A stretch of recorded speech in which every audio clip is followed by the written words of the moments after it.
कश्मीर सिंह जी हाँ। गुरुद्वारा माहितान हेड ग्रंथी। आपके सवाल नॉलेज बहुत अच्छा है।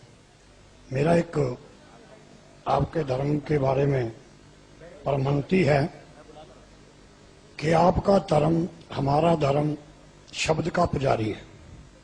आप कुरान को, हम गुरु ग्रंथ साहब को शब्द को मानते हैं और आपके ही धर्म में कुछ एक मूर्ति पूजा का भी जो विधान है नहीं है, परंतु कुछ एक आदमी ये मूर्ति नहीं बनाई कि उसकी कब्र के रूप में जो है मजार के रूप में उसको मान्यता दे दी।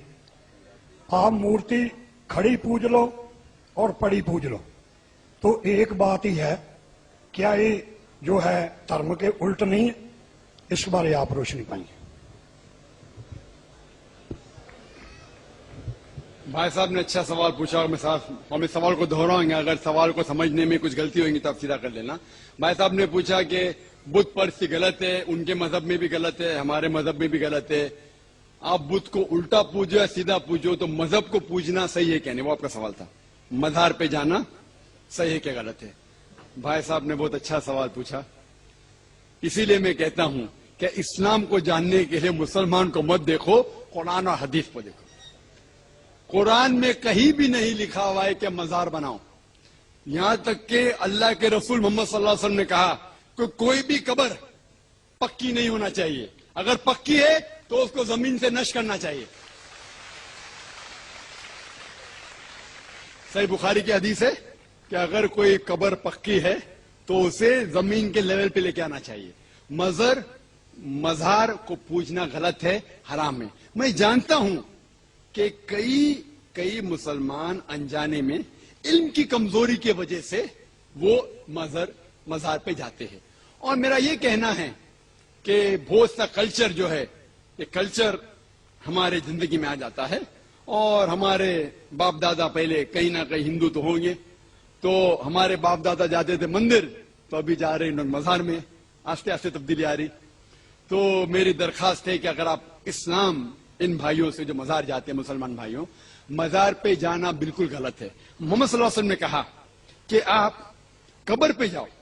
अगर आप कब्र पे जाएंगे तो आपको ये एहसास होगा कि आप कभी ना कभी मरने वाले हैं, तो अल्लाह पे और यकीन करेंगे, आखिरत पे यकीन होगा। तो कब्र पे जाके उनके लिए दुआ करना सही है। जो आदमी मर चुका है उनके लिए दुआ करो, उनको दुआ नहीं कर सकते। You can pray for them not to them, मतलब उनके लिए दुआ कर सकते, उनको दुआ नहीं कर सकते। आप समझ रहे? वो बेचारा शख्स मर गया है, अच्छा शख्स था, उसके लिए दुआ कर सकते, अल्लाह उसे जन्नत फिरदौस दे, उन्हें नियामत दे, उन्हें माफ करे, वो तक ठीक है। लेकिन जाके ये बोले कि मेरे एग्जामिनेशन में मेरे नंबर कम है, तो बाबा नंबर अच्छे कर लो, ये बिल्कुल हराम है। शिफा, कुरान मजीद में कम से कम 25 आयतें हैं जिसमें लिखा है शिफा। शिफा मतलब सिफारिश, वसीला हराम है। 2 आयत में लिखा हुआ है सिर्फ उनको इजाजत है जो अल्लाह ताला आखिरत में उनको इजाजत देंगे, मोहम्मद सल्लल्लाहु अलैहि वसल्लम आखिरत में। आज की तारीख में हम मोहम्मद सल्लल्लाहु अलैहि वसल्लम से भी नहीं मांग सकते। बाकी लोग को तो छोड़ो, संत और बाकी बाबा लोग को छोड़ो, मोहम्मद सल्लल्लाहु अलैहि वसल्लम को भी मानना हमारे लिए हराम है। जो शख्स मर चुका है हम उन्हें इज्जत करते हैं, मोहम्मद सल्लल्लाहु अलैहि वसल्लम से मोहब्बत करते हैं, उनसे प्यार करते हैं, लेकिन उनकी पूजा नहीं करते, उनकी इबादत नहीं करते। इबादत सिर्फ अल्लाह की है।